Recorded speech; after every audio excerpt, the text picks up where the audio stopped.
श्रीहरू नमस्ते।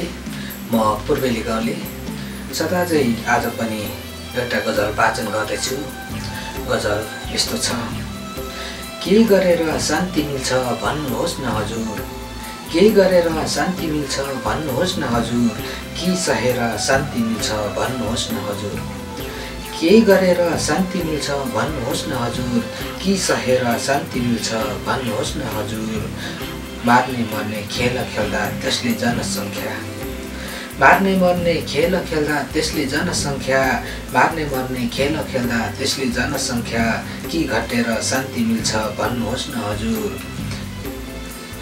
मार्ने मर्ने खेल खेल्दा त्यसले जनसङ्ख्या, कि घटेर शान्ति मिल्छ भन्नुहोस् न हजुर, के गरेर शान्ति मिल्छ भन्नुहोस् न हजुर, कि सहेर शान्ति मिल्छ भन्नुहोस् न हजुर।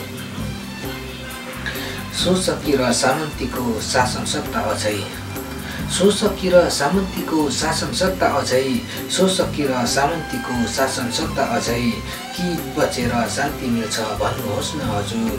शोषकी र सामन्तीको शासन सत्ता अझै, कि बचेर शान्ति मिल्छ भन्नुहोस् न हजुर, के गरेर शान्ति मिल्छ भन्नुहोस् न हजुर, कि सहेर शान्ति मिल्छ भन्नुहोस् न हजुर। बिना स्वार्थ रिस बोकी आफ्ना आफ्नैसँग, बिना स्वार्थ रिस बोकी आफ्ना आफ्नैसँग, बिना स्वार्थ रिस बोकी आफ्ना आफ्नैसँग, कि लडेर शान्ति मिल्छ भन्नुहोस् न हजुर। बिना स्वार्थ रिस बोकी आफ्ना आफ्नैसँग, कि लडेर शान्ति मिल्छ भन्नुहोस् न हजुर, के गरेर शान्ति मिल्छ भन्नुहोस् न हजुर, कि सहेर शान्ति मिल्छ भन्नुहोस् न हजुर।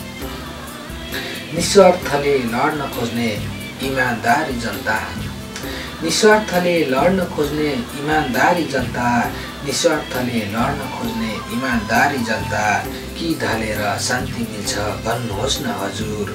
निस्वार्थले लड्न खोज्ने इमानदारी जनता, कि ढलेर शान्ति मिल्छ भन्नुहोस् न हजुर, के गरेर शान्ति मिल्छ भन्नुहोस् न हजुर, कि सहेर शान्ति मिल्छ भन्नुहोस् न हजुर।